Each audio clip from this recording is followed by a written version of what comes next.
Assalamualaikum warahmatullahi wabarakatuh. Waalaikumsalam warahmatullahi wabarakatuh. Alhamdulillah wassalatu wassalamu ala Rasulillah. Yang saya hormati Ketua GNPF Sumatera Barat, Ketua GNPF beserta seluruh pengurus dan anggota Bukit Tinggi, semua yang hadir di majelis ini, insya Allah karena majelis ini majelis ilmu, semuanya diangkat Allah derajatnya. Amin. Dalilnya yarfa'illahu alladhina amanu minkum walladhina utul ilma darajat.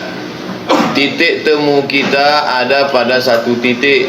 Dalilnya kuntum khaira ummah, kalian adalah umat yang paling baik, ukhrijat linnas, yang dikeluarkan Allah kepada manusia. Untuk apa? Ta'muruna bil ma'ruf wa tanhauna 'anil munkar. Adapun dari hadis Nabi, man ra'a minkum munkaran, siapa yang melihat kemungkaran, falyughayyirhu biyadihi, rubah dengan tangan. Fa illam yastati, kalau tak sanggup dengan tangan, fa bilisani, dengan lidah. Fa illam yastati, kalau tak sanggup dengan lidah, fa biqalbihi, dengan hati. Tapi yang dengan hati ini dicela di ujung hadis, wadzalika ad'aful iman, itulah selemah-lemah iman. Artinya jangan pilih itu. Tapi kalau sudah mentok tak ada jalan lain, barulah pilih yang terakhir itu. Tapi tetaplah dia wadzalika ad'aful iman.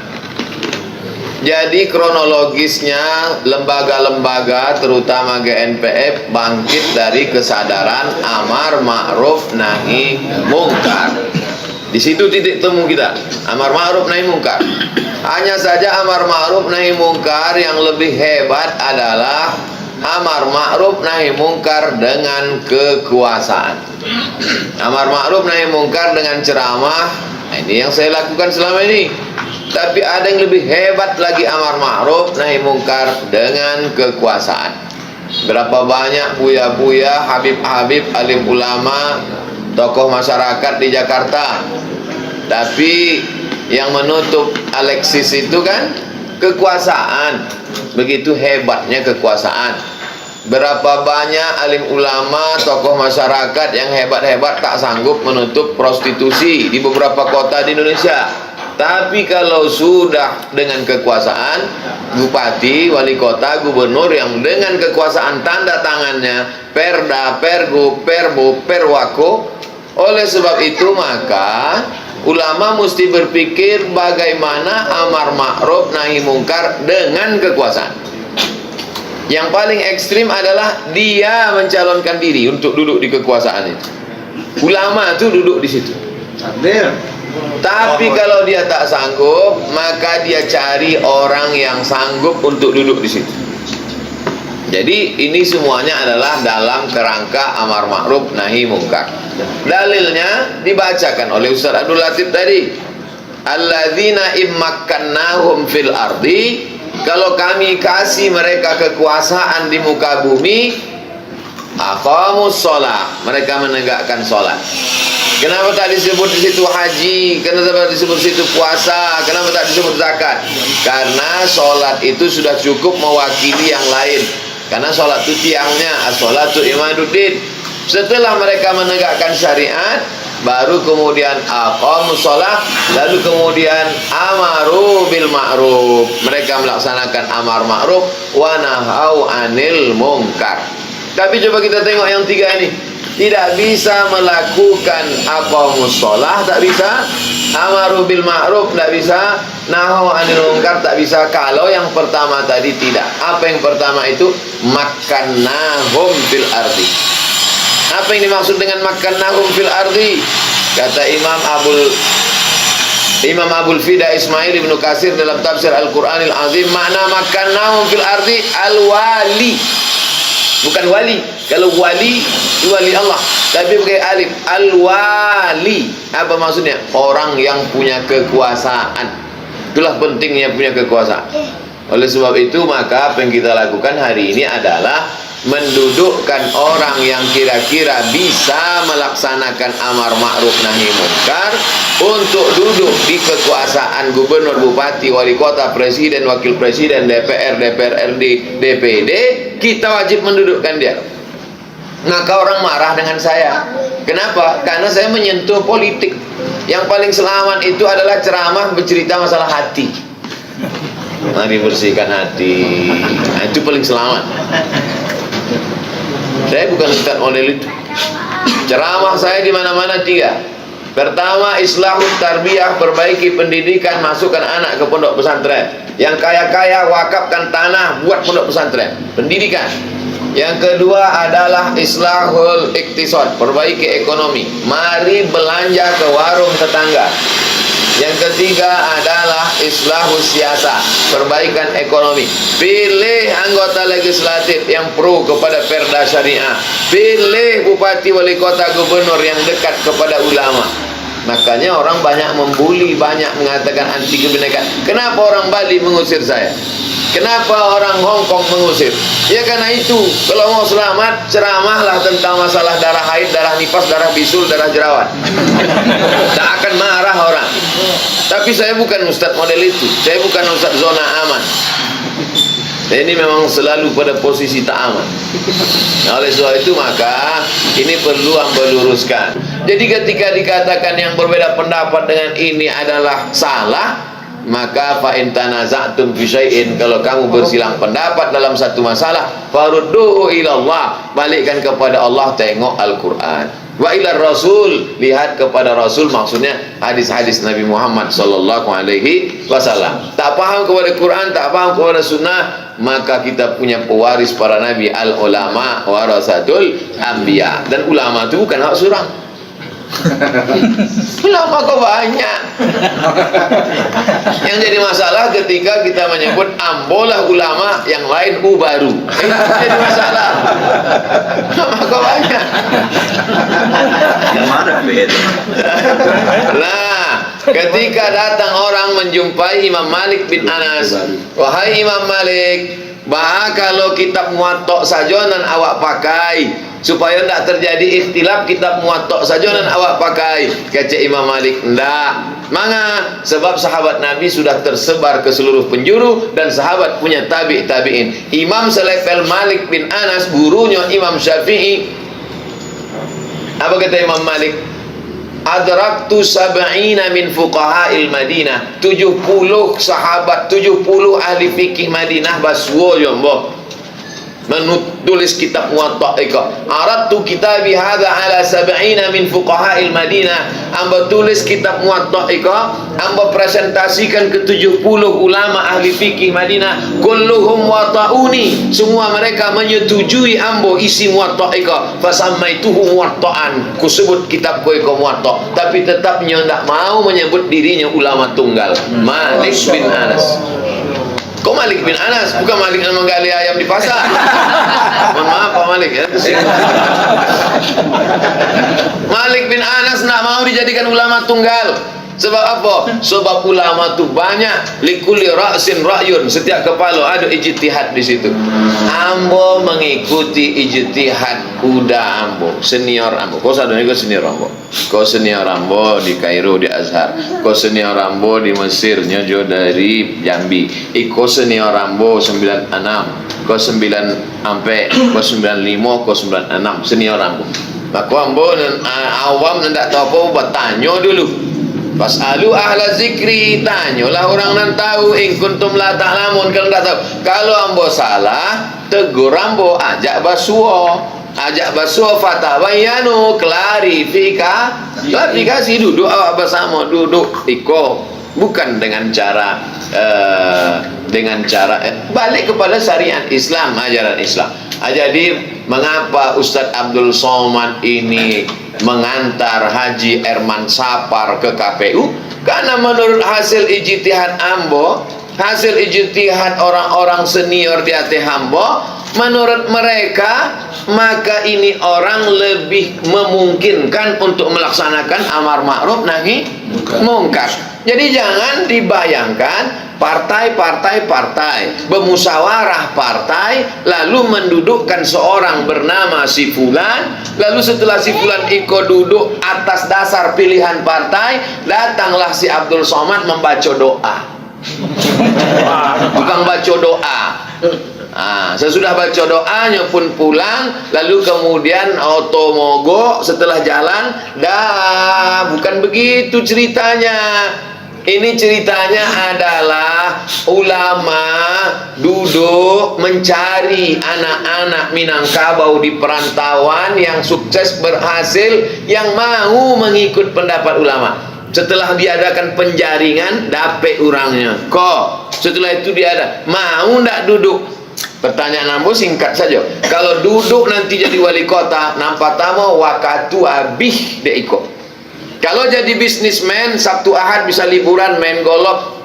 Tapi kalau jadi wali kota, Sabtu Ahad rumah penuh 24 jam. Orang minta bantuan dari anaknya sekolah sampai membuat surau.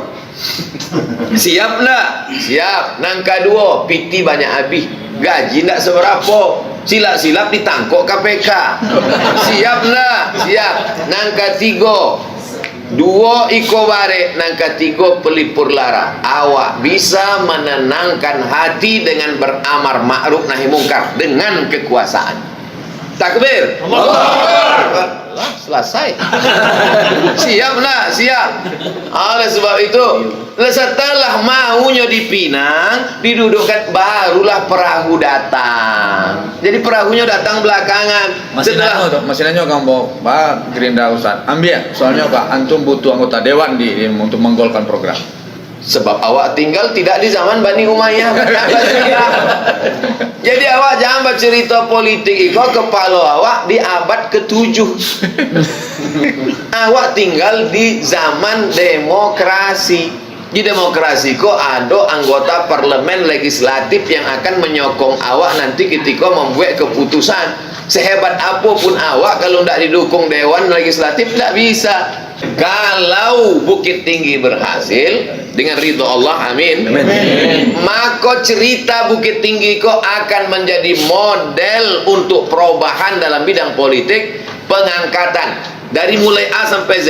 Ba'a mencari bibit-bibit, ba'a cara proses meminangnya, ba'a cara mencari partainya, ba'a cara mengantarnya ke KPU. Jadi yang format patang itu menjadi format, menjadi bentuk, sehingga nanti pada pilkada 2023 2024, setelah itu pilkada 2025 2026, semua gerakan-gerakan yang ingin mendudukkan orang-orang soleh menjadi pemimpin, kita sudah punya formulanya. Formulanya itu datang dari mana? Dari Bukit Tinggi. Jadi jangan lagi ambo ceramah. Ambo paling kuat berceramah kok 5 tahun lagi. Sesudah itu nanti ditanya di orang, Buya, bawa cara membuat perubahan supaya lahir bupati, wali kota, gubernur. Ambo tinggal lagi buku, bukunya berawal, judul bukunya semua berawal dari Bukit Tinggi. Baca kalian. Ambo tak talok lagi, kok lah habis suara. Lah 2 kali. Awak kan sedang membuat format, bagaimana prosesnya, bagaimana endingnya, bagaimana hasilnya. Karena itu orang semakin berpikir komunis bangkit, orang sekuler, orang liberal bangkit. Awak kalau tidak bangkit, awak kalau masih cerita lama, duduk di masjid membahas masalah babi halal, jantungnya pindah. Orang lama ambil tanah awak, orang lama membuat diskotik, orang lama kristianisasi, orang dah memasangkan riba. Baca awak masih juga ikhtilaf menurut mazhab Syafi'i tidak bantu ikut, menurut mazhab Maliki bercakap awak dalam masjid, keluar dari masjid awallah habis energi. Jadi Bukit Tinggi adalah sebuah model dalam bidang 3. Dalam bidang pendidikan, serahkan kepada buya-buya pondok pesantren formatnya. Model dalam bidang ekonomi, ada pula pakar-pakar ekonomi awak. Tapi model bagaimana berpolitik di zaman demokrasi, real, nyata, fakta, bukan mengawang-awang. Islam ini adalah metode dari langit yang diturunkan ke bumi. Awak bahasakan dengan bahasa orang bumi, jangan turun ke bumi dengan bahasa langit, orang tidak paham. Sedang membumikan teori langit, ini yang sedang dilakukan di Bukit Tinggi ini sekarang. Tapi apa yang bawa kecek kan kok mudah dipahami kan? Oh, berarti ambo berbahasa dengan bahasa bumi. Adapun Abdul Somad Abdul Somad datang-datang ke Pekanbaru nyo mendape apo nana. Kalau duduk iko jadi wali kota, apakah nyo dape proyek apo pengaspalan jalan kan? Atau ado salah satu bukit ko yang akan dibawa? Tidak ado apa-apa. Ambo cuma kalau iko sukses berhasil, ambo ringan tugas ambo kama-kama, ambo ringan. Bayi ambo ke Aceh, bayi ambo ke Medan, bayi ambo ke Sulawesi, ambo bawa buku itu bagaimana mendudukkan orang baik di tempat yang baik sehingga menjadi pemimpin yang baik, kebaikan yang menjadi rahmatan lil Bukit Tinggi. Kalau nyo di Bukit Tinggi, kalau nyo provinsi, rahmatan lil provinsi. Sekarang apa yang terjadi?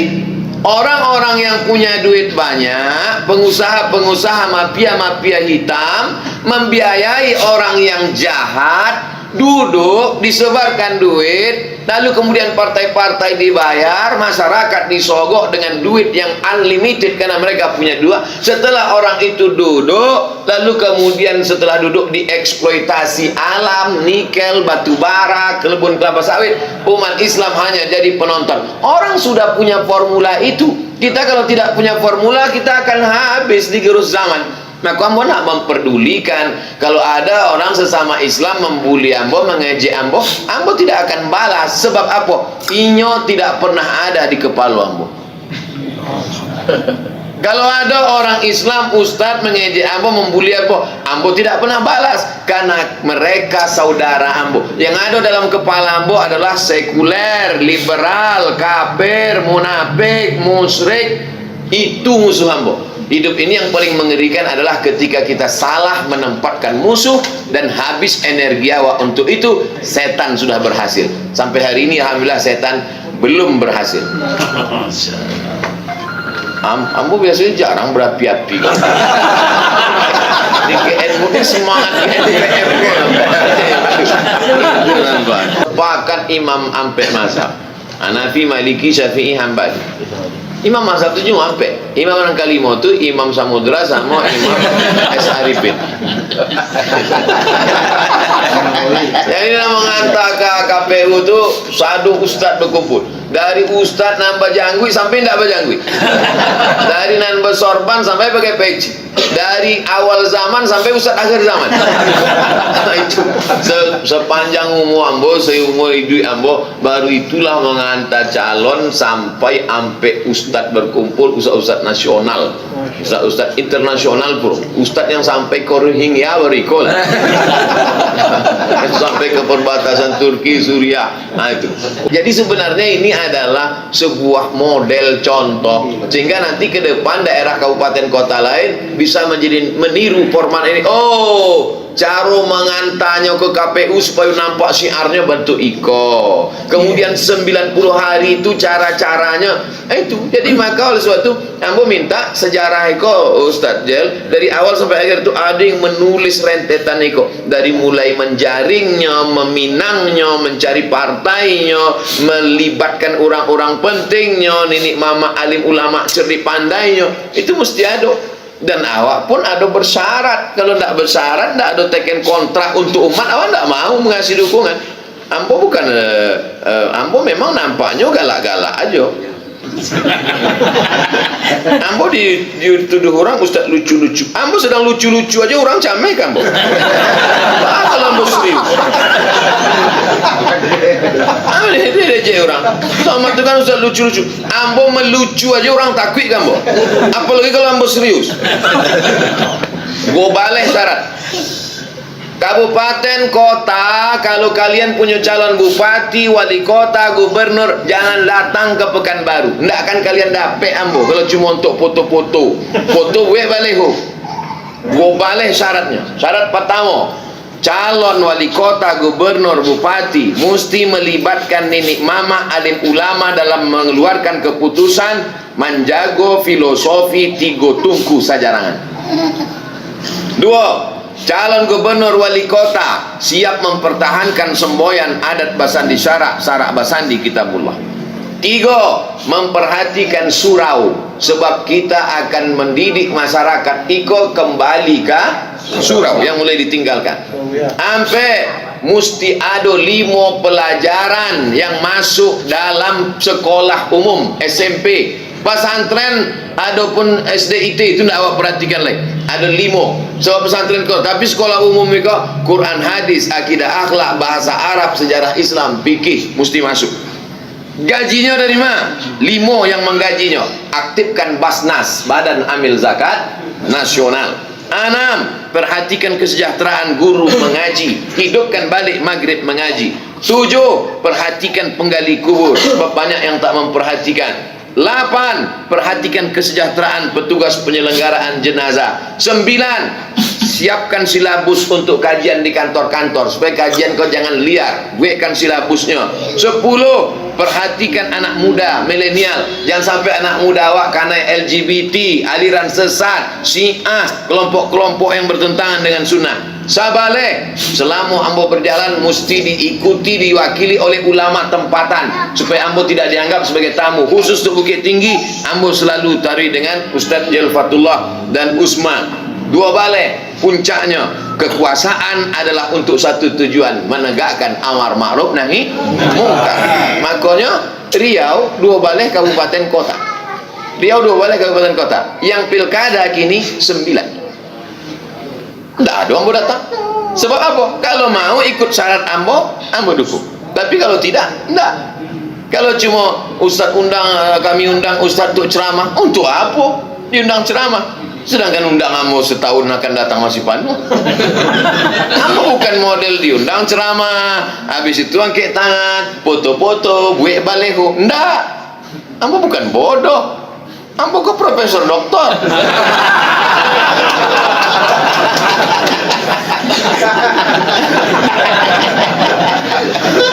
Begitu ya. Wallahu a'lam bishawab.